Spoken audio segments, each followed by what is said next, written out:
மண்டல பூஜை நிறைவு. சென்னை சேப்பாக்கம் நாவலர் நகரில் கடந்த 5/12/2024 அன்று அருள்மிகு ஸ்ரீ ரேணுகா பரமேஸ்வரி அம்மன் ஆலயத்தில் மகா கும்பாபிஷேகம் நடைபெற்றது. அதனைத் தொடர்ந்து 48 நாட்கள் மண்டல பூஜை நடைபெற்றது.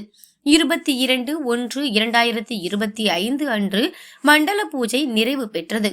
அதனை முன்னிட்டு மண்டல அபிஷேக பூர்த்தி, வேதிக துமா பூஜைகள் நடைபெற்றது. அதனைத் தொடர்ந்து கலச பூஜையும், அம்மனுக்கு சிறப்பு அபிஷேகம், அலங்காரம், ஆராதனையும் நடைபெற்றது. பிற்பகல் 12 மணிக்கு மேல் சிறப்பு சமாபந்தி பூஜனம் நடைபெற்றது. மாலை 5 மணிக்கு சிறப்பு அலங்காரம், ஆராதனை. அதனைத் தொடர்ந்து அம்மன் பூ பல்லக்கில் ஊர்வலமும், இரவு அம்மன் பாடல் கச்சேரியும் நடைபெற்றது. இன்று நடைபெற்ற மண்டல பூஜையை எம் வெங்கடேசன் லட்சுமி குடும்பத்தினர் சிறப்பாக செய்திருந்தனர்.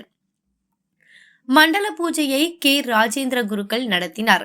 கோவிலில் நடைபெற்ற அனைத்து நிகழ்ச்சிகளுக்கும் உறுதுணையாக இருந்து செயல்பட்டவர்கள் பி. பஞ்சாட்சரம், குணசேகர், துரை, ஏழுமலை, ரவி, பூங்காவனம், சுப்பிரமணி, குமார் மற்றும் ஆலய நிர்வாகிகள், ஊர் பொதுமக்கள் மற்றும் இளைஞர்கள் திரளாக மண்டல பூஜை நிறைவு விழாவில் கலந்து கொண்டு சிறப்பித்தனர்.